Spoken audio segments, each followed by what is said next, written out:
Oh, blessings. So I'm talking about Fehu. It's Staða and Galdr.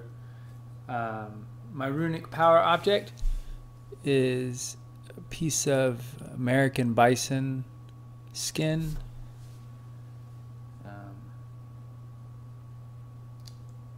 I connected, the first time I connected with buffalo was actually on a Lakota farm. It was really awesome.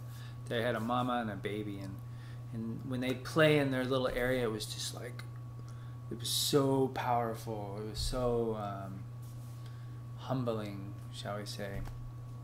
So, all right, Fehu, its posture, the way that I work with it is actually I'll start with my hands over my eyes so that my tips of my hands are basically even with my head, and then from there I go out so that it keeps that, the tips of my fingers and head are all the same. So it goes like that. And my wife,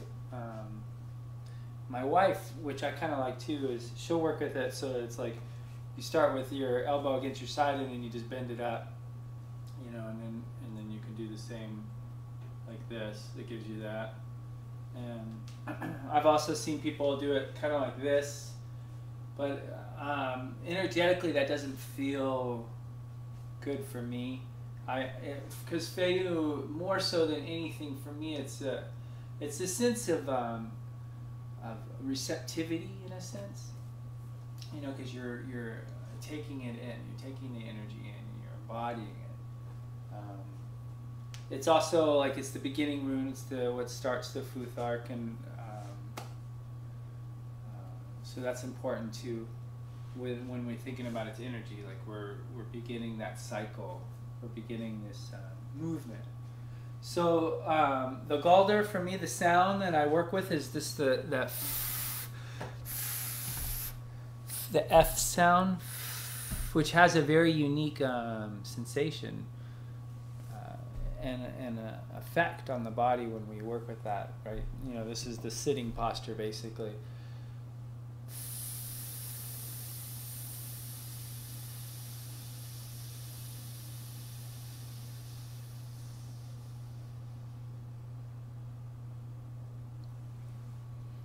And then, of course, when I work with runes and with the yoga, I always balance it out with doing it the other side.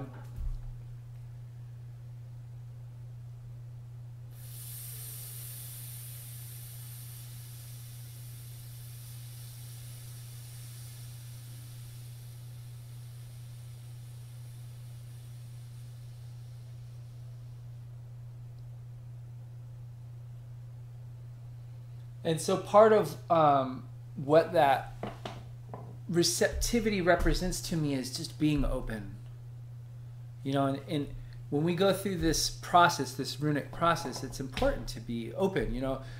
Of course, we go into it with intention, with the knowledge that we've gained and how other people have worked with it, and kind of some of the expectations that go along with doing this type of practice.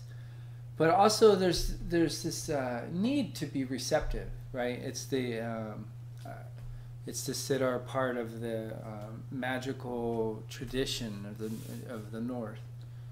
So it's that receptivity to the energy, because when we do that, when we're open to it, in my personal experience, I gain way fucking more than when I'm just focused on one specific thing, like how I expect it to be or conceptualize it to be.